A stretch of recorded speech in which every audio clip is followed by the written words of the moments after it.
It's the moment of truth, ladies and gentlemen. Welcome to podcast GOATQUEST, the podcast, right? Not the movie. GOATQUEST version. GOATQUEST, the podcast.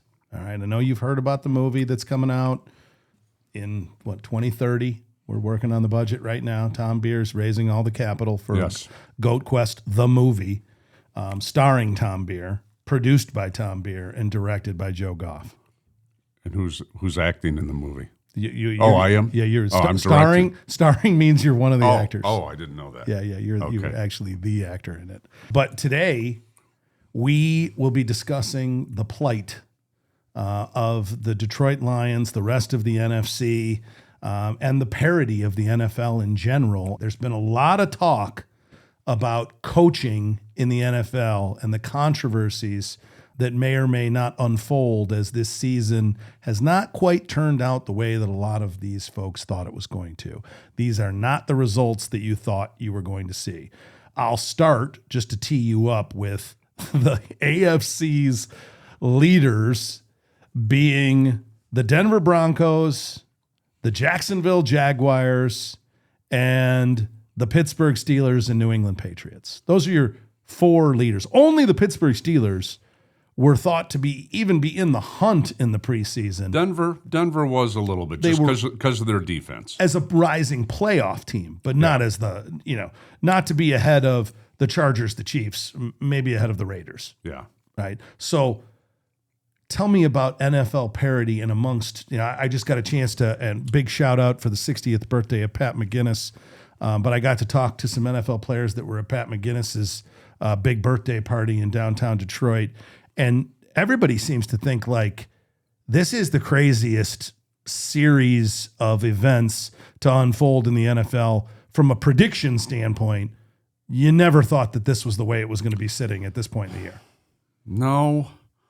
I mean, it's the game has changed so much, though. There's so much on the passing game and all the calls. I mean, look, like, remember when 2 minutes at the end of the game used to be an eternity? Now there's like 2 touchdowns scored in the last 2 minutes of the game. It's just the game has changed so much. Well, 60-yard field goals are chip shots for Aubrey from Dallas. They said he kicked a 70-yarder in the pregame. It's just you just got to get the ball to midfield for this guy. Yeah, exactly. And some of the others. And when you kick it in the end zone, you start in the 35. Yeah, that's a big deal. That's 15 yards. Bam. That's all of a sudden a couple plays you're across the 50. It's made it very exciting. It's made it a lot more scoring and a lot more scoring quickly. But yeah, I mean, as far as the teams go, they all got the same amount of money. I mean, it's trying to pick these things is almost impossible. But every division, like we'll go through it. We'll start, since I started with the AFC for my parity of league leaders or divisional leaders. If we just scrolled up from the NFC West up, there's a surprise in every one of these, right? I mean, the fact that the San Francisco 49ers are running third and the Detroit Lions are running third in their divisions. The Bears. Right, the fact that the Rams look as good as anybody in the NFL with Matthew Stafford hovering around 40, and their defense is playing lights out. The Carolina Panthers, who you and I both said in the preseason predictions, are one of the only teams that have no chance of making the playoffs. Right, we were exclaiming that there's amazing parity in the NFL because finally there's only like 4 teams that have no chance. Well, one of the teams that has no chance is 7-6. Yeah. Right? Yeah. The NFC North, the Chicago Bears, are fighting for a league title. We didn't have that on our bingo card in Ben Johnson's first year. No. The Philadelphia Eagles are coming back down to earth. They've lost 5 games. You wouldn't have thought that. They lost last 3 in a row, and I think all of them were under 5 points that they lost. But more importantly, after what the Washington Commanders did to the Detroit Lions in the playoffs, who had them going 3-10? I mean, that's a collapse. You can't lose your quarterback. I don't care what team you are. You can't lose your quarterback. And Mariota's came in and played great. They've won some games that they shouldn't have, but you can't lose somebody that's the heartbeat making $50 million a year. You pay somebody $50 million, you can't lose them. Last time we spoke, the Colts were the darling of the NFL. Yeah. They have come back down to earth. The Colts, the Texans, and the Jaguars are going to be in a dogfight in the AFC South. The Denver Broncos. Now, you mentioned great defense. Everybody saw them as an up-and-comer. I think everybody had them, hey, this team can make the playoffs. But 11-2, the best record in the NFL? Yeah. Yeah, they're playing good. I was looking this morning just at the top defenses. You know what the top defense in the NFL, top defenses and top offenses. You know the number one offense in the NFL right now? Tell me. Dallas Cowboys. That doesn't shock me because I got Dak Prescott and George Pickens in my fantasy league. Yeah, number one offense in the NFL. That is not as shocking to me as some of these other just team And the number one successes. defense is the Texans. Well, and we saw them flex it out the last couple of weeks. Sure. I love that, and I love the fact that the defense is actually paying off as they rise up in the rankings. Yeah. But when go to the AFC North, we just had the game of the AFC North, which decided who's in first, the Pittsburgh Steelers. Pittsburgh goes into Baltimore with Aaron Rodgers and a big coaching controversy, people bitching about Mike Tomlin's time is done, blah, blah. First of all, this Mike Tomlin, be careful what you wish for, Pittsburgh. This guy just done nothing but win his whole career. He's put Super Bowl trophies in the trophy case. He's won 2 Super Bowls, Roethlisberger. And now he's got Aaron Rodgers. It seems like they've figured it out in Pittsburgh. He's never had a losing season. Never had a losing season. Yeah. I mean, this guy, there's a lot worse you could end up if you decide you want to jettison Mike Tomlin. Mike Tomlin's contract should be renewed. Pay the man his money. Yeah. New England Patriots, though. I mean, everybody had the Buffalo Bills sprinting away with this division. They're 2 games back. Yeah, who knows? I mean, I look at the Lions play. So we have a 30% chance right now to make the playoffs. Okay, Is it that low? It's that low. If we win we win against LA, it goes to 63% with 3 games left. So which just in simple math tells me that we are a serious underdog against the Rams. Oh yeah, I don't see it that way. I think that game's a pick'em game. What do you think? Would you, if you were setting the odds in that game? And even so, that ties into what I was going to say about the Bears. So the Bears have 4 games left. 3 of the 4 games are at home. Does that matter anymore? I don't know. I don't know if even it's Chicago. It's outside. How does that not matter? That used to matter. But I'll tell you why it doesn't matter with this Bears team is because the kid don't play well in the cold. So Caleb Williams. Look, they've sucked. Right? The kid plays better when it's nice outside. Maybe he's a Southern California boy. Maybe he has played okay, and maybe the defense has just played better. I think, sometimes that happens. That Bears defensive backfield with Brisker and the rest of them, Yeah. And that's the crowning jewel of that team. Yeah. You can't throw on them. They're in your back pocket. I think Caleb Williams has played pretty well, too. He's kind of stepped up his game from what he was doing the last couple of years. Sure, but you saw when the moment got tight in Green Bay and he had a chance to put the right touch on that ball for Ben Johnson, what a coaching job he's done. But they put him in position to win that football game, and he couldn't win it for him. Yeah. He threw it short. Yeah. Green Bay closes the deal, and the Green Bay Packers move into first place in the NFC North. So I'm glad you segued us in because that's what we're up against. We're not going to win the division because the Packers beat us twice.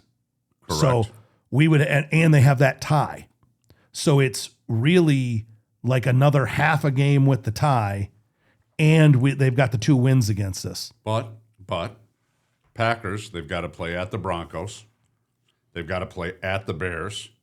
They have a home game with the Ravens. That'll be a win. And they play at the Vikings, which will probably be a win. But they got to play at Broncos and at Bears on their schedule. So, similar to the Lions. But that gets them to 5 loss. So we got to win out. So what you're saying is if we want any chance at at repeating as NFC North champs, we got to win out. Because they got 2 potential losses on their schedule. Oh yeah, to win the NFC which North, would give them 5. So NFC North we have to win. So we got to go 12-5, which would get us the half game over them because of their tie. To make the playoffs, we probably got to win 3 of 4. I think we might have to win out for the playoffs. Do you think so? I mean, It's close. We Just got the depends. Bears on the last day of the season. Yeah. Obviously, we have to win That one you got to win. Yeah. Okay, so unless they collapse on a skid. But when you look at the rest of them and look at the dogfight, like Tampa Bay and Carolina, they don't have great schedules. They're both 7-6. They're right on our heels, right? So I don't think you can lose one. Yeah. One of these teams is going to win out behind us. Probably. Right. So Yeah, probably. like when I look at it, you got the Seattle Seahawks and the Rams. One of them is not going to win their division. You got the Packers, the Bears, and the Lions. Obviously, one of them is not going to win their division. You got to hope that the Dallas Cowboys lose another game so they don't get back into the mix of it. Yeah. But I think that, that's the Lions' pathway. The Lions' pathway is to get over the Bears. They got to win this Sunday. That's it. You see Dan Campbell talk about it all the time. You just got to win this Sunday. You just got to win the next game. All the other stuff, I know we're on a podcast. That's why we're on a podcast to talk about it. But you just got to focus on that next game and get it in. So you saw the Thursday night game. You saw the performance against the Cowboys. It seems to be a rejuvenation, but it's up and down. I'm torn. We have too many injuries. Let's crack it. Yeah, I'm torn. Let's crack it just to get the mojo in the right place for the Lions. When you look at the trend line, and I know it's up, down, all around, but when you look at the trend line of health, do you think that we are putting ourselves in a position to get hot at the right time? Or do you think to yourself, well, we're just as banged up as everybody else. We've been up and down. It's just going to continue inconsistently, and we're going to have to get lucky at the end of ball games. Because that's really the only two ways. You either get hot at the right time or you get real lucky at the end of these ball games. Because we got very lucky in that Giants game. Yeah. I mean, things just really fell into place, or we'd be in even more uphill battle. Very true. That's a good question. I guess you could take every team and every game a little bit differently. It just depends on who's injured. We've got a lot of our DBs. We have, Branch is out, and both our starting safeties are out. That's just going to wear on you over time. I mean, backups in the NFL are not as good as the starters. I mean, obviously, that's a very obvious thing, but there's a big drop-off. The team, for me, and I know this is boiling it down to a single player, and it's just a weird barometer for me. When the team plays well, Amik Robertson plays well. When Amik Robertson does not play well, the team doesn't seem to play well. And I know that's weird because he's not a big name and he's not the cornerstone of the defense. Yeah. But when he has big games, the Lions do too. Yeah. And defensively, I have seen some signs that make me react optimistically about the run that we can make, because I didn't think that we had this run in us defensively last year. So I think the pass rush has pieces that are better positioned. Obviously, it goes without saying, Hutch not being injured is a huge plus going into the final games of the season. Campbell's playing much better at the middle linebacker position. He's played very well. Right? Yeah. Both of our safeties are gone. They're done for the year. Terry and Arnold out for the season.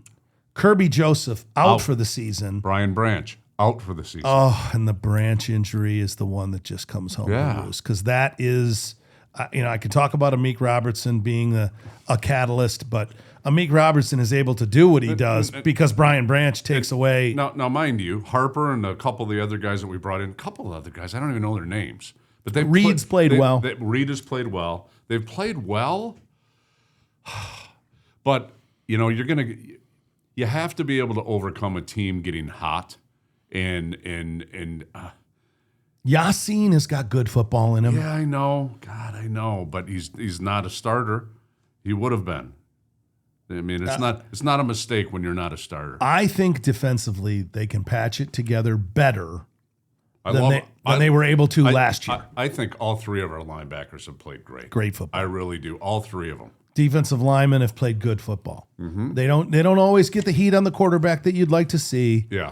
But I think part of that is the blitz package that they've been kind of unwilling to unleash. Yeah. I'm hoping that they will do a little bit more of that and a little bit more of disguising. in this final run, right? Like I hope that they held some things back as a coaching staff for this final run. I have been very critical of game management. I do not think Dan Campbell and his staff in the booth do a very good job of managing the clock and managing situations. I think they are amazing with the culture of the program. I mean, his teams come prepared and they come ready to play football. I love that about Dan Campbell. And I think if you look back to a few games ago, I think Jared Gough is going to get blitzed like you've never seen. He's going to have to get rid of the football. He's going to have to get rid of the football. And we're going to have to run the football. Yeah. Very well. Is there a team that stopped our run? Not really. Only when we don't commit to it. Yeah, when we don't commit to it. When we get fickle we get nervous. But you know what?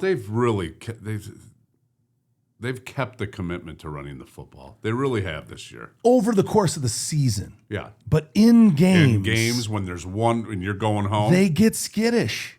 You remember Ben Johnson? Ben Johnson had no qualms because he knew that Dan Campbell would give him the keys on fourth down. He had no qualms running the ball on 3rd and 8. Yeah. And he would pop one. Yeah. Because people are laying back and he's got some big hitters with Montgomery and Gibbs. So this coaching staff, the Ben Johnson-less offensive coaching staff, has not been as willing to go ahead and run that draw on 3rd and 8, to go ahead and run an outside zone play on 3rd and 6. Oh, we both know if your offensive coordinator gets the rug pulled from under him, that's not a good. Something happened. And something happened in the locker rooms where players and you think Gough said, "Hey, this isn't working"? Something happened for him to take over. What, 3rd game of the season? Yeah. Something happened where somebody got into a fight and maybe something was said that wasn't supposed to be said. And fair point. We don't know the internal politics of that. Something like that happened. We know that we don't love the fact that Ben Johnson leaves the offense. No. Goes to the Bears. That doesn't help either. Goes to the Bears and takes them to the top of the division because they're fighting at the top of the division. Yeah. And that offense looked really good against the Packers because what they did in Green Bay, we could not do in Green Bay on week 1. Yeah. Yeah. They moved the football. Dude, Green Bay on week 1 had me completely. I thought we were going to be 5-12. You were scratching. Yeah. You were scratching your head, and it was actually your buttocks. Yes. Yeah. And our offensive line looked horrible. They did, and the offensive line has come together more. They're not They're not a perfect group. No, they're not a perfect group. They're not as good as they were last year. Their run blocking is not as good. No. But they're getting it together on the pass blocking, and I have seen a little bit more maneuverability in the pocket by Jared Gough, which I also think is something that had to happen. Yeah. He's getting loose and getting at least getting the ball thrown out of bounds more often instead of taking sacks. So I do see some light at the end of the tunnel. I think right now the Packers are set up to win the NFC. Yeah, the quarterback's playing great. Defense is playing great. They're going to be tough to beat. I don't like Philadelphia at all. Obviously, they're going to be there. I think if we beat the Rams, it puts Seattle in a real good spot. I think if I had to say, I would say right now who's playing the best football. I think it's the Seattle Seahawks and the Green Bay Packers. Right now, today. Yeah, I think so. Who you got coming out of the AFC? So if I know you like, I know you still like the Philadelphia Eagles. I think the Packers. AFC. Well, I'm talking. If we've already set up the NFC, which is we both like the Green Bay Packers. Mm-hmm. I like Seattle. You like the Rams with Stafford, and maybe Philadelphia sneaks back into it. Who do we like from the AFC to meet the Packers in a potential Super Bowl? As if the season ended today, I like Denver. You think that it's all coming to fruition for Sean Payton? Yeah, just because of their defense, and I like their quarterback. He blueprinted it. Yeah. You don't believe in Drake May at 11-2, the other best team in the NFL. I like them. I haven't seen a whole lot of their games. Isn't that weird that we used to see the Patriots all the time? And you never see them anymore. They're never on at 1 o'clock. Well, now because they were supposed to suck. Remember, these things happen usually at the beginning of the season, and then you got to figure it out along the way and move people around for TV. Yeah, they're never on. And I don't think they don't have fantasy football players. Nobody, I mean, Drake May is their only. Who would you pick? I don't even know statistically who's relevant. Who's their receiver? Stevenson. And I mean, it's tough to, it's tough to even think about, right? Why to watch New England other than the fact that they're a really good football team and Vrabel's got them playing great defense. Yeah. Yeah. Well, maybe that's the coaching. The coaching comes back. Here comes the coaching. So New England, and for me, the team that I want to see play football in the Super Bowl is the Buffalo Bills. I want to see Josh Allen get his chance. I think they've got all the pieces. He's had his chance. Well, I want to see him get his chance in the Super Bowl. Yeah. He hasn't had his chance in the game. He's AFC, he has, yeah. He's had a chance to win the AFC. Yeah. I think that Pittsburgh is a sleeper because of all the things that we've talked about with Tomlin and because Aaron Rodgers has been there before. In these tough cold weather games, they're not going to be scared. Pittsburgh will be there with TJ Watt and Ironhead Hayward defensively. They need some help on the back end, but I would be scared of the Steelers on this run because I don't believe in Jacksonville. And KC's eliminated. They're They're up. done. I mean, I don't think it's mathematical. No, I think they're mathematically. Okay, is it mathematical? I think so. I mean, the best they could be now is what, 10-7? Yeah. So that ain't getting in. Yeah. I don't believe in Jacksonville though. I'm sorry. I just don't think New England and Denver, great defenses. They're the 11-2 teams. I think they could both get knocked off. Yeah. Right. I would be much happier if I was a Bills fan looking up at those two teams than looking up at the Packers in the NFC. It's true. Right. That's for me. true. Right. When I look at Micah Parsons and what that pass rush can do to you in Green Bay, I mean, people looked in this offseason and said, or even in the midseason with Tucker Kraft going down, they said, the receiving core is not enough for Jordan Love. Well, Watson and all the rest of these guys, they seem to be enough. Yeah, and Right? he's made some great. Even in Did you see Musgrave's catch? I know they waved it off. Well, the Lions Thanksgiving Day game. You see some of those throws he was making? Those were excellent. Jordan Love's legit. Legit. Yeah, he's getting it done. So sleepers for a run here. Who's your NFL sleepers that can make a run? We've gone through a few of them. I mean, people outside of Detroit would have Detroit as a sleeper right now, given that they're in third place. I'd say Detroit is one of them. In Pittsburgh. I like Pittsburgh.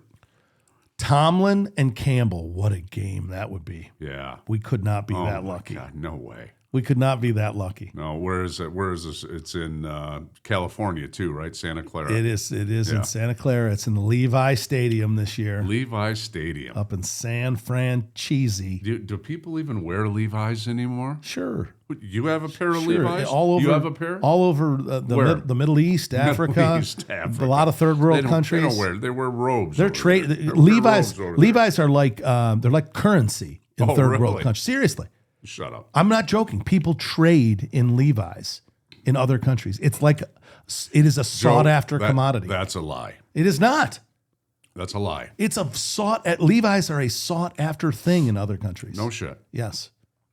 Wow. Designer clothes. You didn't think I had that in me, did you? No. I'll pull a little factoid out for you now and then. You lie a lot too. That's not true. You do. That is not true. Okay.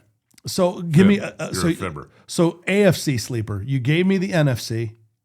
Oh no, you gave me the Steelers. Out of the AFC. Who's your NFC sleeper? Tampa? Ooh. Maybe. Baker, Shaken Bacon, Mayfield. They just lost last week to God, who'd they lose to? They got to get past the Carolina Panthers. Can you believe the Falcons are 4-9 and the Saints are 3-10? The Saints won this week at 3-10. Yeah, they beat Tampa Bay, right? Oh my God! Yeah, they beat Tampa. That was the win. That's right. Was it in Tampa? Tyler Sloth, is that the quarterback? Was it in Tampa? We got quarterbacks Hold running on, around. it was in Tampa. That's who I just picked, who lost this weekend.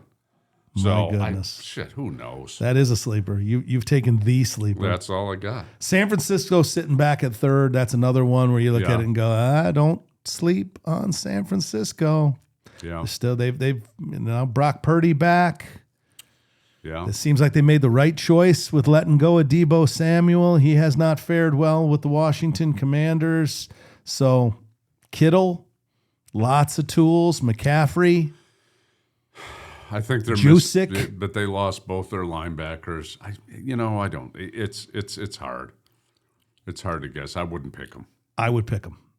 I would take San Francisco making the playoff. Well, I mean, basically, if San Francisco makes it, then Detroit is pretty much out. Here's a question. Has a home team of the Super Bowl ever made it to the Super Bowl? I don't think so. That's a good trivia question. We'll have to put that one out there. So I didn't even say it right. We haven't really, it's been so long. We haven't discussed the end of the high school football season. Obviously, you want to talk about? Well, the Catholic League flexed again. Orchard Lake St. Mary's won another state championship. Catholic Central won another state championship. Jackson Lumen Christi won a state championship. I mean, go right on down the line. I mean, all those teams should have their own division. Amen. We've been saying that for years. You quit. Don't recruit. Hey, we're just recruiting amongst each other. They would have just gone to another school amongst each other.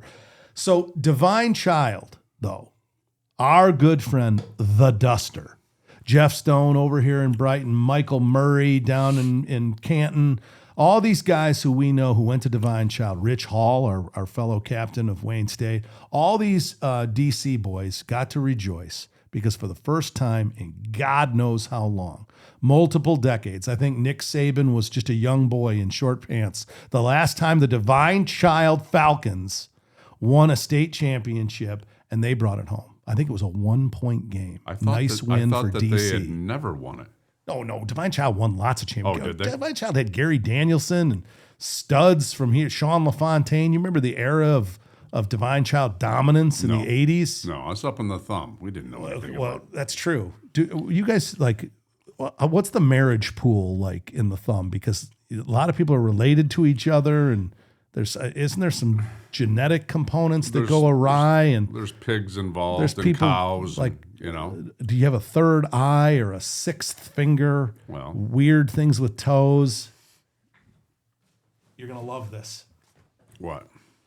One of our fans from Catholic Central, considering that you are a Catholic League hater, thought that this would be appropriate. Dean Frelick, I want to make sure that I get a shout out to him.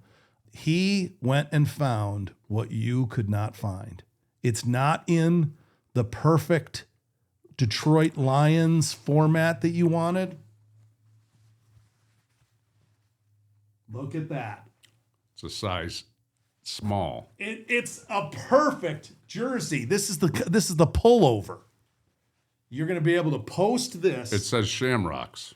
Shamrocks, which are good luck for you. One of our listeners decided to make you a lucky Shamrock lover, number 51. Looks a little used. That's beer. Fine. That's right. It's game worn. It's game worn. Huh? That is a game worn Shamrock. So Eric Burton and Ryan Bell and Joe Walsh and all the Catholic Central boys, who you know, now you'll be able to wear a Catholic Central shirt to a game. We'll have to probably cut the sides. Can we turn that into a crop duster maybe? No.